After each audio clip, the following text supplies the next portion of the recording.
I'm gonna turn this. I don't think we need this one. Okay, click at the bottom, the little cord. Okay. There. See if you need it. Okay. Okay. Okay. We're here with Johnny Gentry, and we're probably not even going to do this part of it. Right. So I'm starting it. I'll do it anyway. Okay. And then what we'll do is, as we go, then I'll see. This is mine? Mm-hmm. Thank you, sir. Mm-hmm.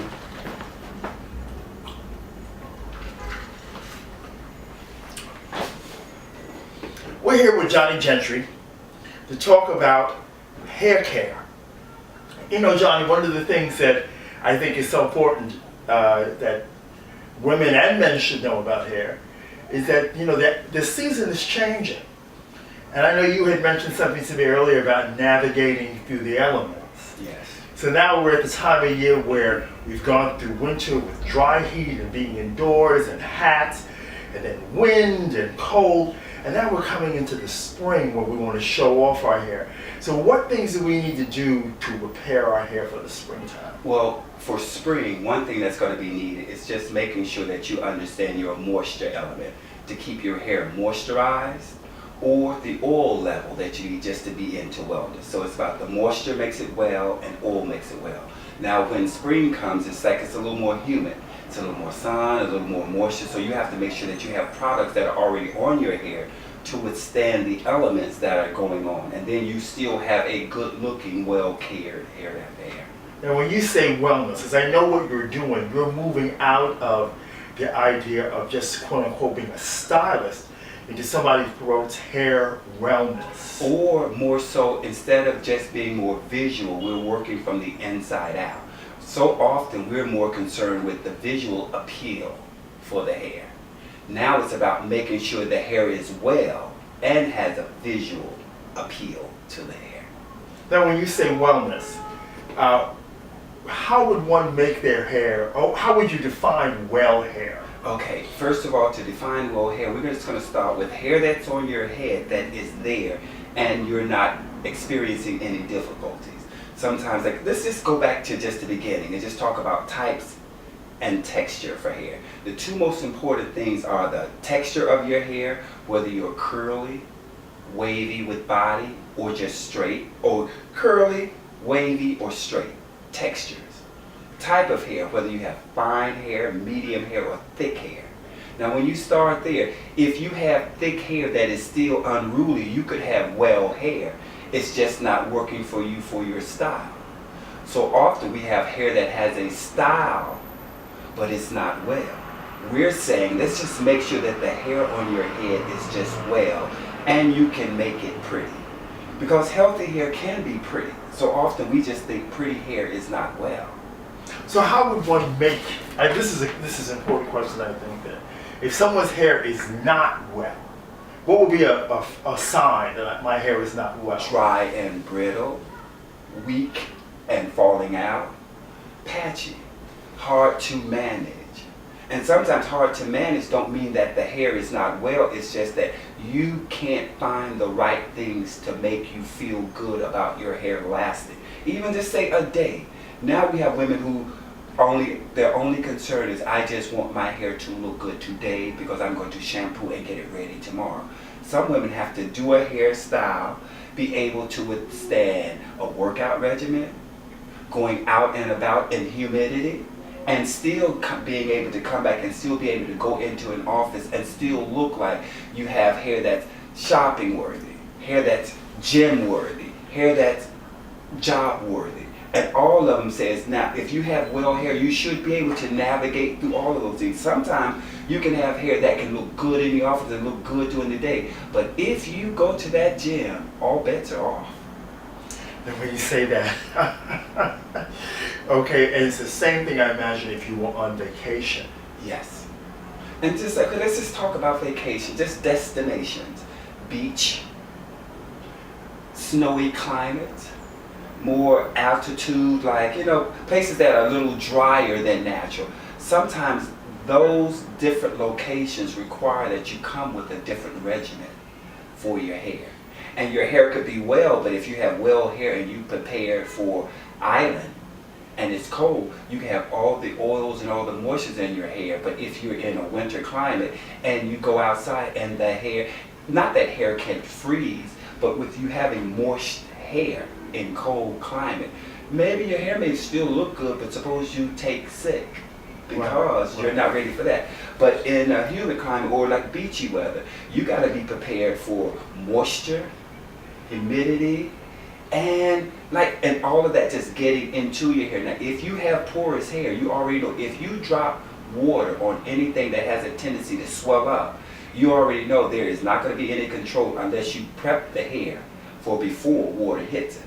Now, let's say we were going to the beach. Okay. Now, how would you prep your hair? Now, what I would do from the beginning, I would first of all start by making sure when I start with my initial shampoo, let's just stop back over, or just stop for a second. Let's get into what constitutes my hair regimen supply.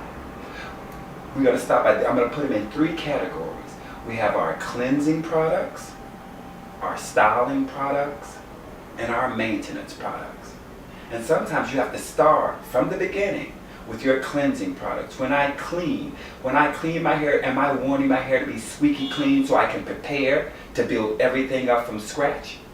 Or suppose I'm an ethnic client who have not coarse hair, but just porous hair. I have texture, and I know that I'm going to have to match my moisture and my oils. I have to start by cleaning and still adding moisture. So when I get into my styling product, I'm already a jump ahead. Unlike starting with sulfur shampoos, or I clean it so good that I clean everything out.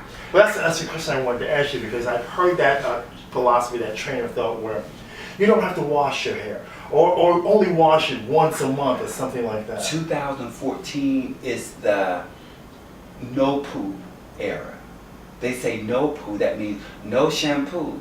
You can condition shampoo your hair, which means some people don't have to do anything but give your hair a nice little cleansing or washing, just like a little dry wash, which means basically I can rinse my hair because I don't have to take out a lot of product, but I'm just cleansing it lightly.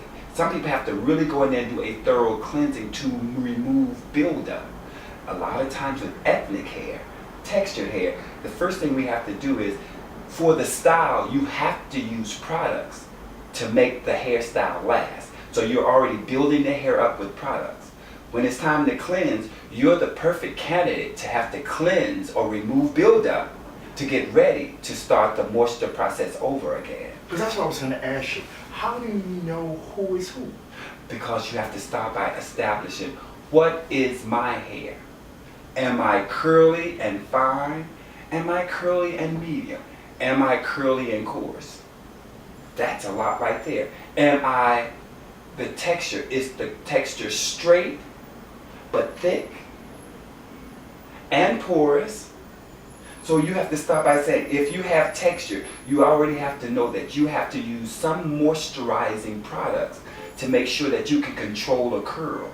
If you're straight, you lack curl. You don't have to control curl, so you can use less product. Why? Because my hair is naturally straight. I don't have to use product to control straight.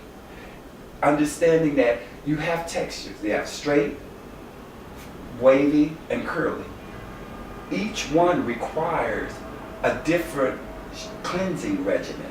If you're already straight hair, that means you really probably aren't using a lot of product. So really, you could almost rinse with water and be better off than the person who's curly and has a lot of oils or moistures or creams in their hair, and it's time. If you were straight and don't require product, and you're curly and require a lot of product to have a look, when it's time to cleanse, if I'm curly and I've had a lot of product on and I just rinse with water, I'm still gonna, when it's time to stop, I still have residue from the past.